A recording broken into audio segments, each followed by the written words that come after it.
Hi friends, we're launching something very special here at Smart Beauty and I'm so excited to tell you about it. We're looking for a few select beauty entrepreneurs to become our case study clients. And yes, we plan to get you absolutely amazing results that we can both show off. But here's the thing, we're looking for someone very specific. 1, you need to be serious about growing and scaling your beauty business. 2, you're struggling to define your brand story and tone of voice. And 3, you can keep a secret about what we're working on behind the scenes. If this sounds like you, email hello@smartbeautycreative.com or DM us over on Instagram. Our handle is smartbeautycreative. We're only taking on a handful of clients for this special opportunity and applications close soon. Let's transform your beauty business together.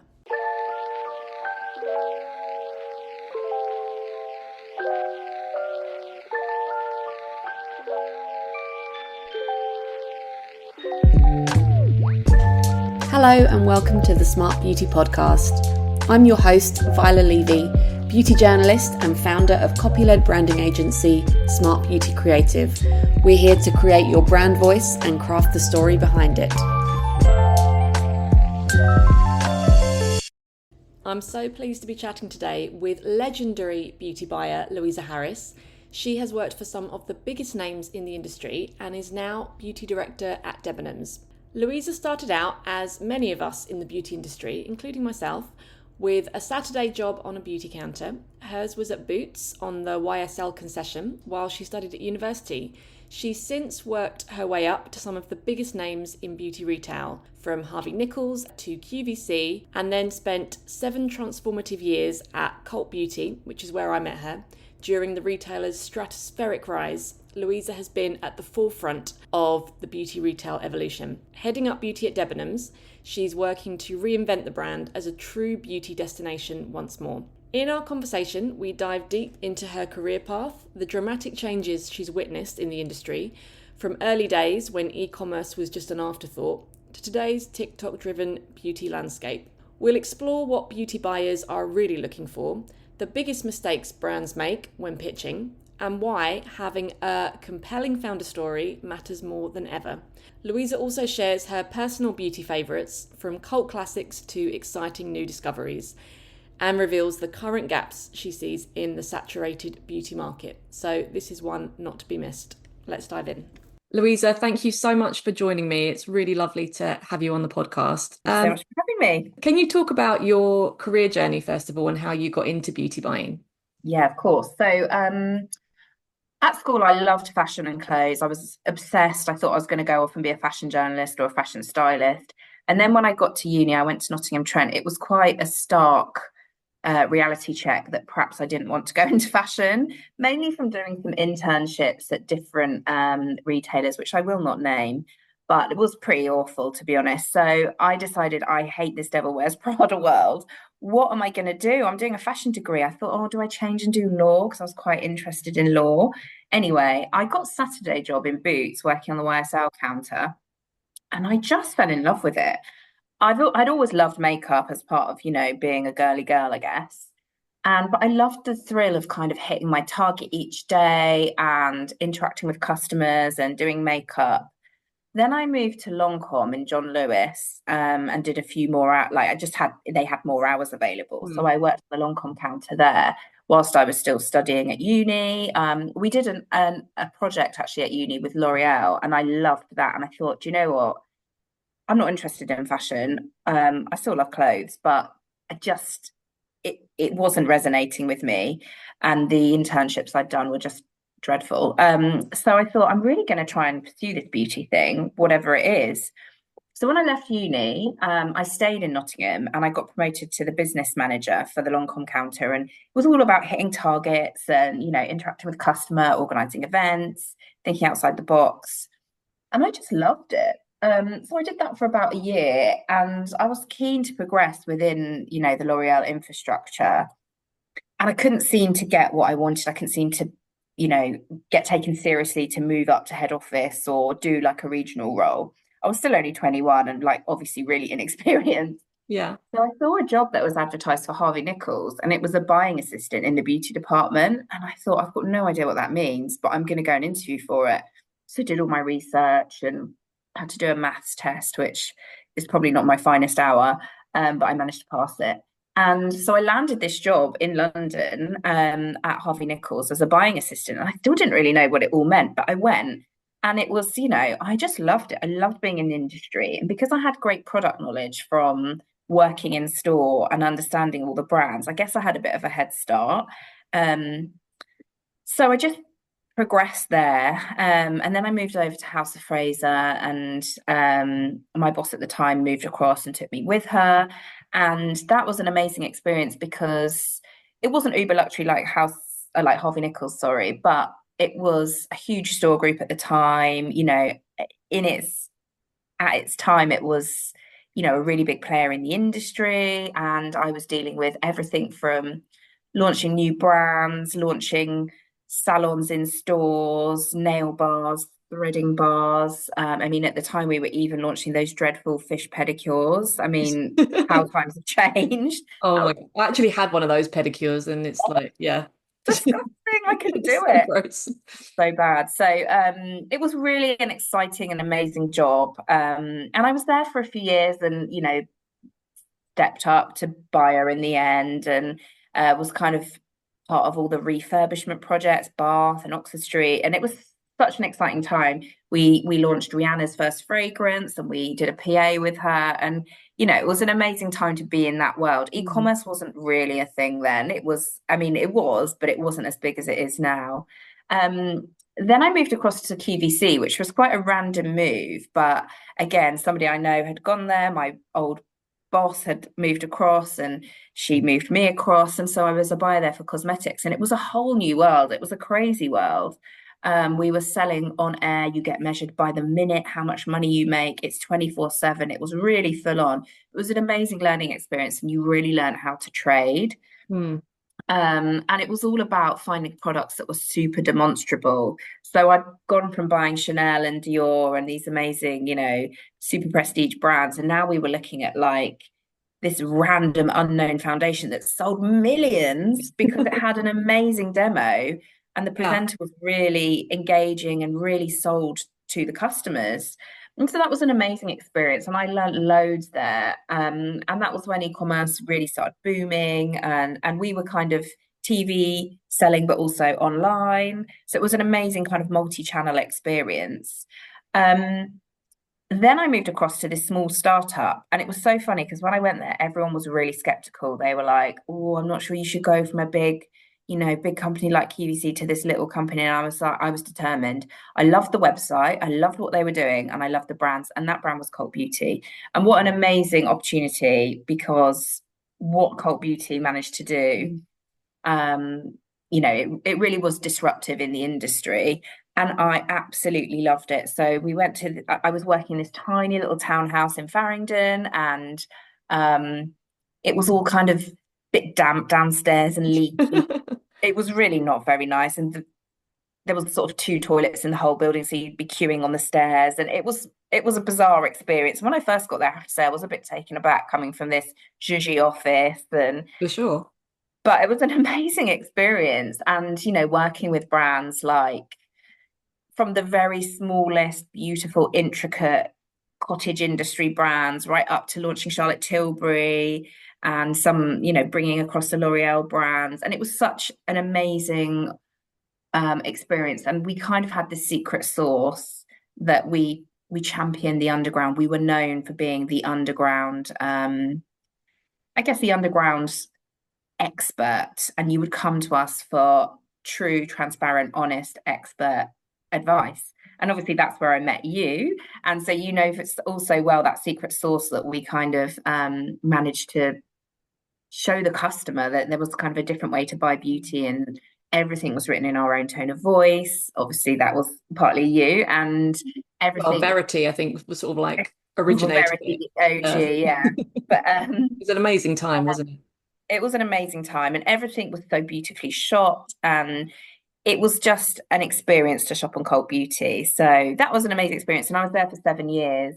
And then it was obviously sold to THG. So well done, Cult Beauty. What an amazing, an amazing feat to be this tiny small startup founded by Alexia and Jess Mm. to sell for what it did to THG. So it was an amazing experience. And then lastly, and sorry, I will stop talking soon. No, go for it.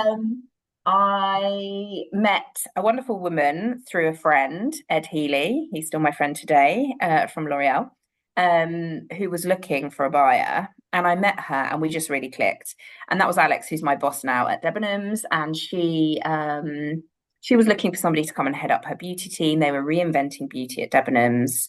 And I thought, what an amazing opportunity. I loved the startupness of cult beauty, and maybe I could try and do that again at Debenhams. And kind of that's where we are 2 years later. So yeah, we're trying our very best to reinvent beauty and really grow it on Debenhams and be like a true beauty destination again.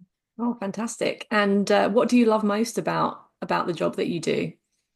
Um, I think it's probably two things. Working with an amazing team of people. So I love every day working with my team. And, you know, when you've got good people around you, and it was the same, well, everywhere I've worked, really, that is, you see your work people more than you see your own families, really, don't you? So Yeah. that's something I love every day, is working with my amazing team. And then I guess it's just being back in the beauty world and devouring product and looking at the gaps that we have, and scouring the world for the best beauty brands, and then working with our big brands as well on how we can do things differently and more excitingly, and really be different to the other retailers in the market, I guess. And what would you say is like the biggest challenge or the most challenging aspect of being a beauty buyer?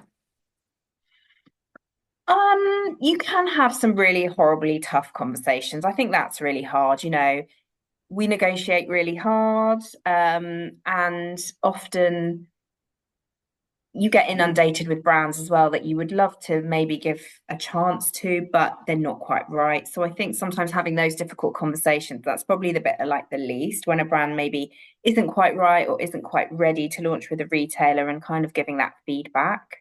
Yeah, that can be tricky. And yeah, you can have some very difficult conversations along the way, I guess.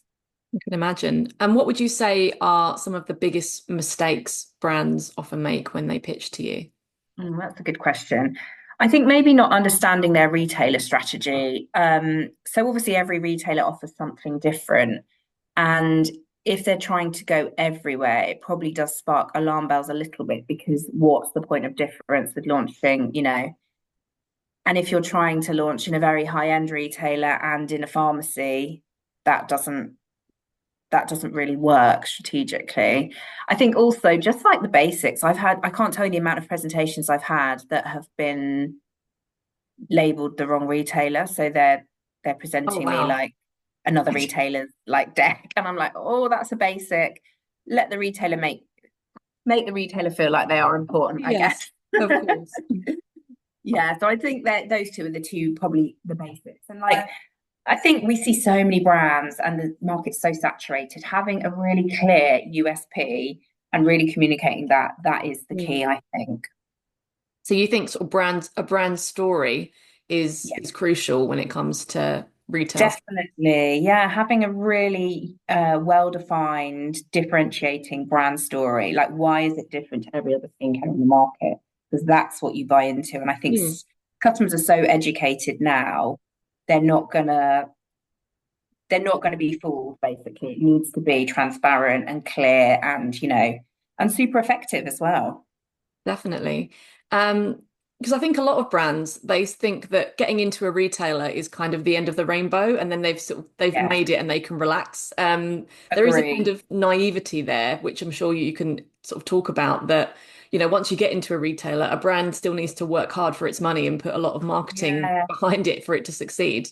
for sure. I think it's a true collaboration, isn't it? I think a lot of people see a big retailer like us at Debenhams and think, right, I'll get my brand into Debenhams, and, you know, that will be it. And it's the same everywhere I've worked. But actually, we need to work really collaboratively. And we do loads of amazing PR activations, and we have amazing influencer relationships. But if the brand itself isn't doing any of that work, also to define the brand within the market, you know, it's a bit one-sided and it's going to be tougher. Mm. So I think having a true collaboration on all marketing, efforts and initiatives is really important. Mm. Because you think some brands, they want to get into big retailers like Debenhams maybe a bit too quickly before they've maybe accumulated the capital that they can really put the marketing spend and maximize that opportunity. I think yes and no. I think we would never want to turn a brand down if we thought it was just still kind of in its infancy or it's still quite Mm. startup-y. We really love to nurture and incubate, and it was the same at Cult Beauty. We were very much the same. We were real incubators. We love to champion female founded brands and, brands that are still very much in their infancy and that maybe we can guide them a bit as well and support them. Mm. So yeah, I think it's a bit of both. I think sometimes brands simply aren't ready because the packaging's not ready or it's not compliant or, black and white things like that. But I think, just because a brand hasn't got loads of investment yet, like let's look at what we can do together. Can you provide Mm. makeup artists for our events? Can there's other opportunities, I guess, that we can try and work on together. And That's we love to champion these small brands that are really have an amazing story. Hmm. So as long as they've got a really sort of strong, powerful story, then there's Def still a chance that they can kind of for aim sure. high at an Yeah, early stage. definitely.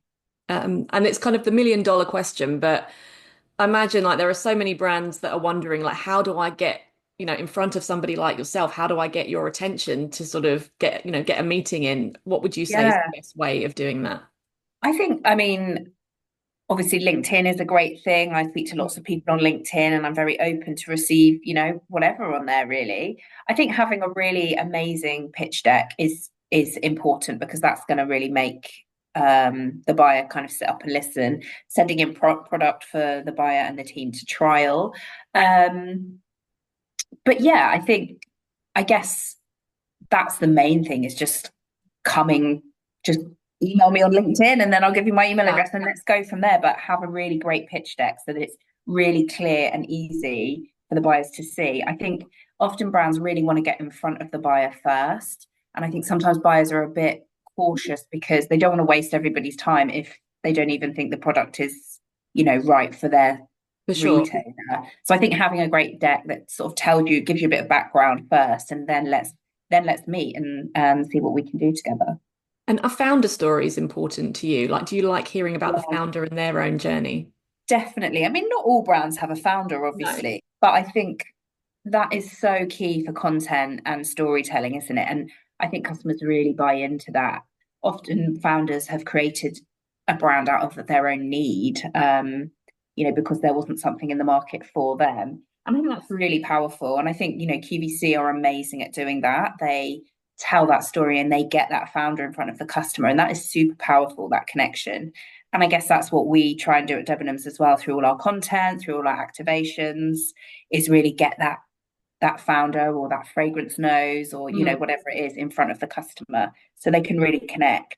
Yeah, because I think beauty buyers, they want to know who's behind the products that they're buying. They want to have that kind of human connection Definitely. with a brand. And I think a founder I think story, that community piece is really so mm, important these days, isn't it? definitely. And very broadly speaking, I know Mhm. a lot of the time it can be a sort of case by case basis, or you go with kind of it's a lot of it is intuitive. But do you have a kind of basic criteria when taking a brand on board? I mean, specifically for Debenhams or in sort of in Mm. general with the other places that you've worked?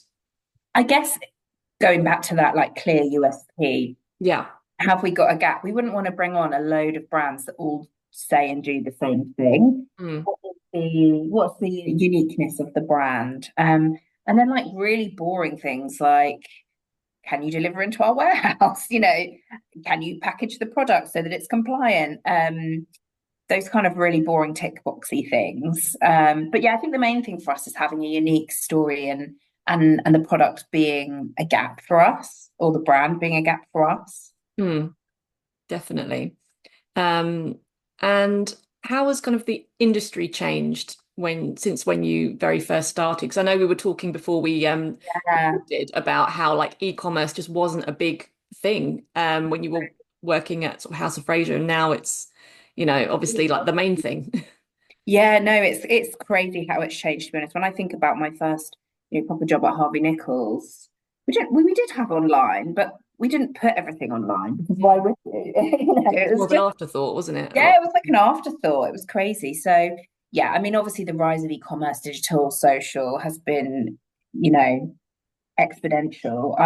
I think there's been a lot of disruptors in the industry as well. We work in luxury beauty, but then you've had brands like The Ordinary that have disrupted skincare, the Yeah. Inglés that have disrupted skincare, and then the rise of the TikTok brands, things like Made by Mitchell and Trigwell. They've disrupted people's buying habits, so people aren't just buying the big corporation brands. They're not just buying, the biggies.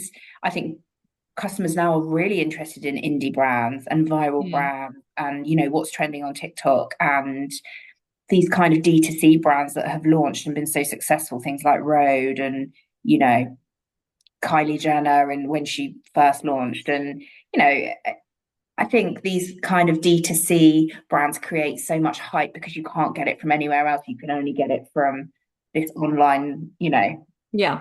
brand's own website. So yeah, I think it's just changed so much. I mean, it's great to see now that stores are really back on the rise. Obviously, COVID was such a tricky period for um, bricks and mortar, but online absolutely soared. And I think the trends changed as well through COVID. That was another big change. Skincare had its moment again. It came Mm. back. People were doing, wellness and skincare and fitness all at home. And the beauty, the big beauty pure players really capitalized on that, I think. And how has the sort of boom in e-commerce kind of changed the way that has changed your criteria and changed what you're looking for when it comes to stocking like new brands? I guess it just means it's a bit easier for new brands, like there's less barrier to entry. You Mm. don't have to have capital expenditure to create a shop fit, and I think even lots of the bricks and mortar stores now are making sure they don't have to have big shop fits. Space NK do it so beautifully. Yeah. Sephora as well, where you can be an indie brand and you don't have to pay loads of money for staff and for a shop fit. So I guess yeah, the barrier for entry is easier for new brands to come online and Mm. make it because you don't have to pay for somebody to go and stand in John Lewis all day and sell your product. That being said, I think having stores is still really important in the Yeah. market. People still like to trial. I guess for us at Debenhams, we're trying to take that trial piece to online. So basically using AI and technology to help people try things on digitally and to scan their face. We have a number of tools that can diagnose skincare, uh, Amazing. and hair care, and then throw out products that you need based on your need. So Mm. sorry, I probably just really talked around that, but No, not at all. hopefully you get the gist. Yeah, definitely. No, it was very clear. And things like TikTok Shop are obviously, I think one in two purchases on TikTok is a beauty purchase, and that's changing the game a lot as well. Like I know that Oh, stores like Boots are now taking these kind of TikTok brands and carrying them that they wouldn't, brands that they wouldn't normally stock. Is that the same? Have you noticed that kind of across the yeah, board? definitely. And brands like Made by Mitchell just absolutely blew Yeah. up on TikTok, didn't they? And I think that really, so I think retailers really sat up and took notice of these brands that are doing so well on TikTok. And it's lovely to see some of the heritage brands coming back and having their moments on TikTok as well. You look at things like Benefit and like um Benetton went viral again, and it's a massive, massive product for us. So we see the benefit in the sales as Yeah. well. So yeah, I think it's a really important social selling is a really important element. I think what's tricky, and all retailers understand this, is you can't really forecast for it. So a product will No. go viral and you'll sell out really quickly, and then you'll order a huge amount again, and then it might not be so viral. So it's a tricky balance. Mm. Yeah, it's unpredictable. Yeah, I think one of the big things was, and I mean, it's a big brand now, but Dr. Dennis Gross wasn't in the UK before we launched it at Cult Beauty, and they did these amazing peel pads. I'm sure you've tried them. And they were like glycolic and lactic, and they just revolutionized your skin in like one Mm, swipe. And then they launched the LED mask, and they were kind of the first to do it. So yeah, I feel like there were so many brands that really were like ahead of their time. definitely. And now the rest of the world is catching up on the whole, intersection of beauty and wellness Mm. and kind of fitness as well. All of these kind of like things like bed of nails that you would lie on for your back. Oh, I So remember that. Yeah, I remember those yeah, mats. yeah, those like So massage beautiful to mats. sell. So yeah, so many cool and Mm. quirky brands. And I imagine you get asked this question a lot, so apologies, but I always find it fascinating. Like, what beauty brands do you personally love and why? Because Oh God, being yeah, that someone as discerning as yourself, I imagine that, is yeah.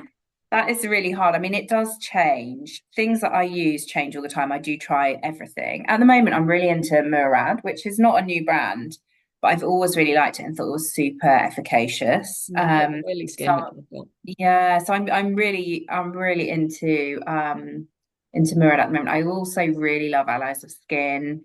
Some of their products are just, quite Mm. revolutionary. Um, in makeup, I mean, I think I do always go back to MAC. Like, I know it's not a new brand, but they still have a lot of innovation. And, I think that MPD this year is the best I've ever seen. So I can't forget our heritage brand MAC. They were so ahead of their time in terms of like diversity and inclusion and everything that they do with the Terence Higgins Trust. Gosh, what else I like? Fragrance. I'm obsessed with fragrance. So I have a massive, massive collection. At the moment, I'm obsessed with this brand called Veronique Gabai. And Oh, the founder, I love that you know brand. Veronique, yeah. Yeah. Obviously, the founder used to work for Vera Wang and Tom Ford Mm. and Kilian Lalabo. She was an amazing um, a French woman living in New York, and she uses all the memories of her growing up in Grasse in France, alongside her Tunisian heritage. So Mm. it's gorgeous, and she's got a fragrance called Le Poingy, and it is Oh, amazing. I've got that. It's Have you absolutely got it? stunning, isn't it? Yeah. I love Yeah, how I kind mean, of racy it is as well. Like she's sort of open yeah, about kind of, yeah, definitely. sex So positivity and yeah, just being definitely. like, loud and proud about it. I think it's brilliant. Exactly. Yeah, exactly. So yeah, so I mean, my fragrance collection is massive. I know you love fragrance as well, Yeah, but 100%. I still love things like Narciso Rodriguez. That's still one of my favorite brands. I love musky Mm. fragrances. Acqua di Parma Colonia. Well, we'll always wear that, I think, for the rest of time. Classic. We're just about to launch a brand called A Another, which is a Miami-based brand, and it's very chic. I think they're architects, but the smells are amazing. And I can't remember the name of the one that I love, but it's like ginger, lime. It's like a beautiful, springy, Mm. zesty cocktail. So yeah, I mean, just so many brands. Like I could go on forever. Like the best concealer I've ever used is Hourglass Vanish Concealer. I always talk about it in everything I do. It like literally, it's like you've had Botox under your eyes. Oh, I It's need to try amazing. that. I love the Yeah, mascara, but I've not tried that concealer. try But the Vanish Concealer. Yeah, and yeah, then I still use a lot of NARS and some Charlotte Tilbury as well. I mean, I use a bit of everything really. I tell you one Mm. thing I do really love, and I wear it all the time, is Iconic London. They do a blurring foundation, and it really does blur. Your I skin looks love incredible. Can I just say, like, you've got the most amazing you. skin. Like, That's very kind of you. Thank you. yeah. I've actually got only the Glow Recipe niacinamide drops on today, which are like tinted, Mm. like the tinted ones. Um, but yeah, no, I love this Iconic foundation. It's like, I think it's called Smoothing Blur, and it really does blur you. It's amazing. Oh, wow. Um, Get on that. I mean, I could just bore you senseless going on and on about all the products because I do just really love it. But the other thing that I do always go back to is I still really like Jo Malone fragrances as well. Like I love Mm. my one of my favorites is Myrrh and Tonka. Um, I think it's just it's It's iconic. gorgeous. I love Pomelo, the from part of her new the Joe Oh, Loves. I know she's not part of the original brand anymore, but the Joe Loves range, the Pomelo fragrance is like one of my kind of top five, I'd say. my mum Just wears that and it's really gorgeous. mm. Yeah, I really love it. And I do love body products as well, I have to say. Like I just tried the new Glossier like body balm and oh my goodness, that is amazing. I love the Glossier fragrances. Mm. Um I know it's not really aimed at me, but yeah, I love things like Sol de Janeiro Bum Balm. I know it's just divisive. People either love it or hate it, but I do really love it. The scent is just so like, yeah, mood lifting, isn't it? It's just Yeah, you don't sheer even need to wear happiness. fragrance with it because it's so strong. So yeah, I mean, I could literally bore you for I days, find but this no, I find this all fascinating. I'm such a beauty nerd. I'm always interested in what yeah, beauty buyers have in their like bathroom cabinets because that's just like yeah. I think recently I have gone back to a lot of the heritage brands, things that I've loved in the past, like Benefit, um, precisely my brow. I just really mm. love that. And I have been wearing double wear again, actually. They've just launched a new concealer, which is amazing. That's really All good. right. So yeah, I do still really like some of the heritage products. Like I Mm. still wear Benefit Bad Gal Bang mascara. I still really love that. Although Swede, if nobody tried Swede, check out Swede because they do a mascara called Cloud Mascara, which is amazing. So I do use that as well. Weed, is that SWEDE? Yeah, I'll check it out because uh, I'm in the market for a new mascara, so I'll yeah, definitely check check them out out. Swede. It's really good. And how does being stocked by a brand like Debenhams really kind of change the game for a smaller brand, aside from just putting their product on the shelves, like in Yeah, terms of like building reputation and getting their name out there? yeah, I guess so. And we're a very campaign-led business, obviously, because we have such a big fashion arm and a home arm. So every month we're doing a different campaign where, we'll fly off to Mykonos and we'll shoot the summer campaign. So there's always opportunity to get involved in those things. We are, amazing marketeers. And I think we're kind of being quite disruptive in some of the things that we're doing, like lots of in real life activations and chances for brands to get involved, whether it be providing a makeup artist or coming in to do like mini hand and arm massages or mini facials, or there's lots of opportunity to get in front of the customer that's not just online. We work lots with influencers, so opportunity for brands to be in the hands of our influencers on our own like ambassadors because we work with lots of Yes. people um, across the year for many different things.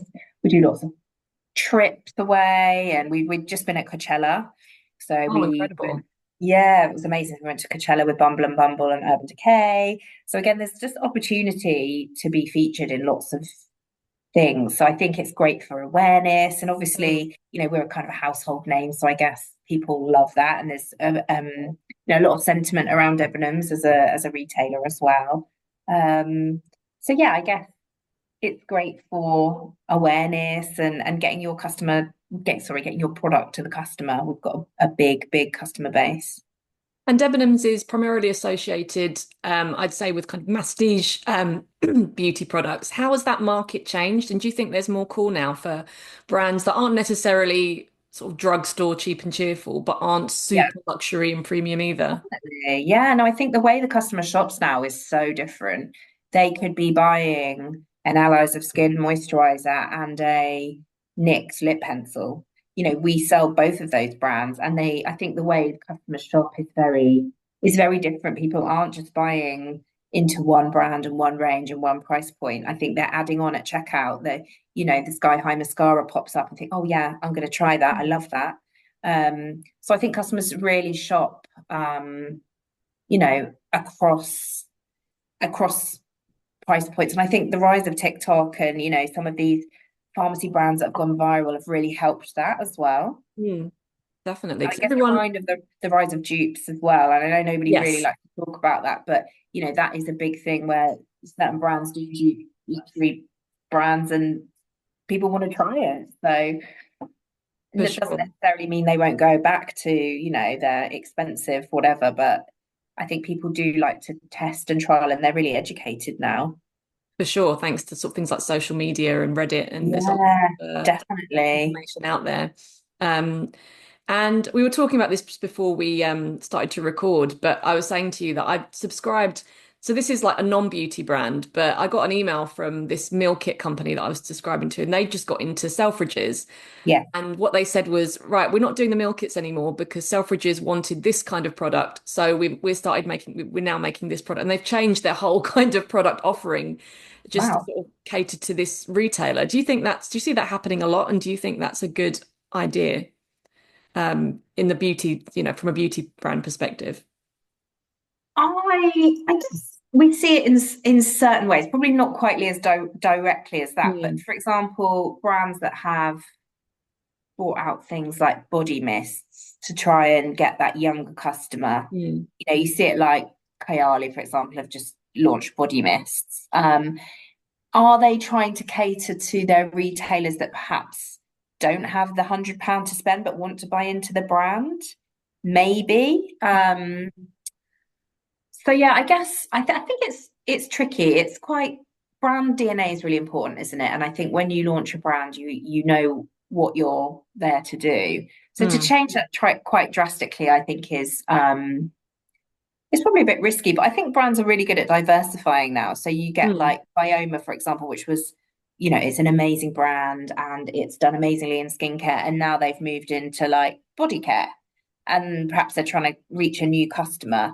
So I think perhaps brands diversifying, great. I think brands changing their whole kind of DNA, we don't really see it, and I think possibly it's a little bit of a risky strategy because your brand is what your brand is, and that's what customers love and buy into and trust. For sure. But I imagine if you're a small brand in its early infancy and somebody like yourself gives them advice and says, well, I think Yeah, that you should maybe tweak this, or do you think yeah, that's probably a better way? yeah. I think so. I think definitely in the past we've given advice on packaging or things like that, or like logo things, like when brands are really in the early stages, and they have taken that on board. So I think that's fine. But yeah, I Mm, guess you make a brand for a reason, and that reason still needs to exist, and that kind of purpose and DNA of the brand is still really important. completely agree. And we're almost at the end of our time, but before I let you go, what current gaps do you think there are? I know the beauty market is completely saturated, but do you think that Mhm. there are kind of certain gaps in the market that current brands aren't addressing that you think there's an opportunity for? Yeah, I think gaps are quite hard because I think there are so many brands and they're doing so many Mm, things. I think mm, the big thing now is like the rise of like the intersection between wellness and mental yes. health and beauty. So I think there's still space there. Lots of people are doing things like nootropics now, which is, really new, but like um, we saw like a few years ago, menopause products suddenly blew up. And I think you just have to be really careful that it's not like a performative product, that it actually genuinely is a product that is Mm, going to help this need. So I think that area, although there are gaps around this kind of wellness, mental health, community piece around beauty, I guess you just have to be really careful that you're not trying to create a product to tick a box, that no, you are, actually satisfying a need and doing something that's genuine and that actually is going to help that gap, I guess. So yeah, I still think there's a lot to come in the wellness arena for sure. definitely, particularly women our age, kind of elder millennials, as they like to call Yeah. it, where we're kind of starting to head into like perimenopause, and Yes. there's not that many sort of brands or products that are really sort of addressing it overtly. So maybe that's I kind of agree. I think that gap is really that kind of older millennial, like who is really serving that customer. And I think that's what mm, we try and do a lot at Debenhams, is talk to that like slightly older customer. I mean, we still obviously really talk to the young customer too, but I think we always say that customer is loyal and underserved. So yeah. I think there is probably a gap there to really satisfy people that are looking for something. I went to see Celeste Barber the other day at the Palladium, and she's just created a brand, and it's so funny. The way she's marketed it is brilliant. It's a beauty brand, and she stuck a picture of herself when she was like 12, looking like really gawky. Mm. And she said, "Not everyone wants to age backwards." I saw that because Because I follow her on Instagram. She's bloody hilarious. it was She's genius. So she mm, had created a brand because she said people of my age are underserved. Like there's mm, nobody serving us the right brand. So she's created this brand called Buoy Beauty, which is all about, everything that she wants as a kind of 40 plus woman. And I thought mm. it was really genius marketing. So interested to see where that goes. For sure. And lastly, what are you sort of what sort of changes in the industry or new kind of innovations are you most excited about at the moment? Well, I think there's a lot of talk around AI, isn't there? And, AI is amazing. And I think it can be used in so many amazing ways. I'll be interested to see how it evolves and changes, when we think back to like before we really had e-commerce and look where we are now. I just can't imagine what that will be in the next few years.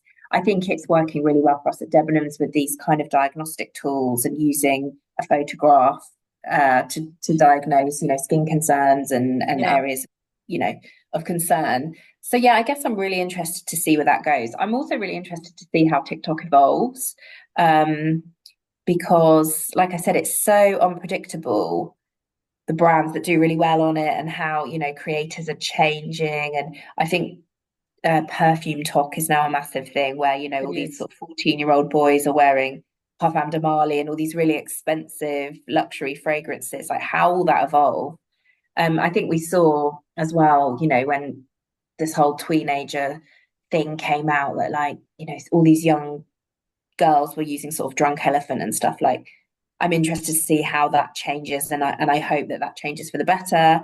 And I think Kiehl's were very clever in their marketing when they did all that kind of anti, like, this sand is just to play with, like, not to put on your face as a child. So yeah, I'm interested to see how the brands evolve around AI, around TikTok, and around this kind of teenagery surgence that has, like, happened in the last few years. For sure. Because it's like, I read something like 1 in 6 or something ridiculous, like 11-year-olds has used retinol, which is wild. It's so dangerous. For sure. And So their skin's still dangerous. developing. You just think, Yeah. I yeah, mean, I struggle to still use retinol. I do it, but sometimes they're too much for me. And, I just think, goodness, yeah, it's scary. same. Well, Louisa, thank you so much for coming on the show. It's been so lovely speaking to you. Thank you for listening to me rabbiting on. Not at all.